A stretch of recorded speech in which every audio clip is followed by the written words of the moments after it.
Mission Arikomban വിഷയത്തിൽ ആനയെ വെടിവെക്കേണ്ട സാഹചര്യമാണുള്ളതെന്ന് വനം മന്ത്രി AK ശശീന്ദ്രൻ കോടതിയെ സമീപിച്ച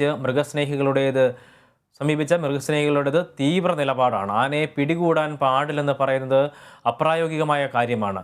സർക്കാർ ജനങ്ങൾക്കും നിയമത്തിനുമൊപ്പമാണ്. ജനങ്ങളെ രക്ഷിക്കാൻ ആവശ്യമായ എല്ലാ പ്രായോഗിക നിർദ്ദേശങ്ങളും സർക്കാർ സ്വീകരിക്കും. ആനയെ തൊടാതെ സുരക്ഷിതമായി മാറ്റാനാവില്ല. സർക്കാർ നിലപാടിനോട് അനുകൂല സമീപനമാണ് ഹൈക്കോടതി സ്വീകരിച്ചത്. പ്രശ്നപരിഹാരത്തിന് നിയമപരമായ പ്രായോഗിക നിർദ്ദേശങ്ങൾ മുന്നോട്ട് വെച്ചാൽ പരിഗണിക്കുമെന്നും മന്ത്രി ശശീന്ദ്രൻ കോഴിക്കോട് പറഞ്ഞു. അപ്പോൾ സർക്കാരിന് ജനങ്ങളുടെ ജീവനും സ്വത്തിനും സംരക്ഷണം നൽകാൻ അങ്ങനൊരു ഘട്ടം വരുമ്പോൾ നിയമ തടസ്സം ഉണ്ടാകരുത് എന്നതുകൊണ്ടാണ് ഈ 11(1) അതിനകത്ത് വെച്ചിട്ടുള്ളത്. അതിൻ്റെ സ്പിരിറ്റ് അതാണ്. വേണ്ടി വന്നാൽ ഒരു നിവൃത്തിയുമില്ലെങ്കിൽ. പക്ഷെ നമ്മൾ വനംവകുപ്പ് ആലോചിച്ചത് എന്താണ്?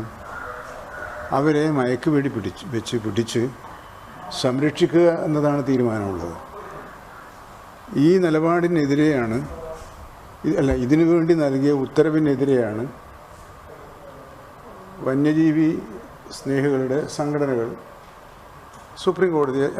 ഹൈക്കോടതിയെ സമീപിച്ചിട്ടുണ്ട്.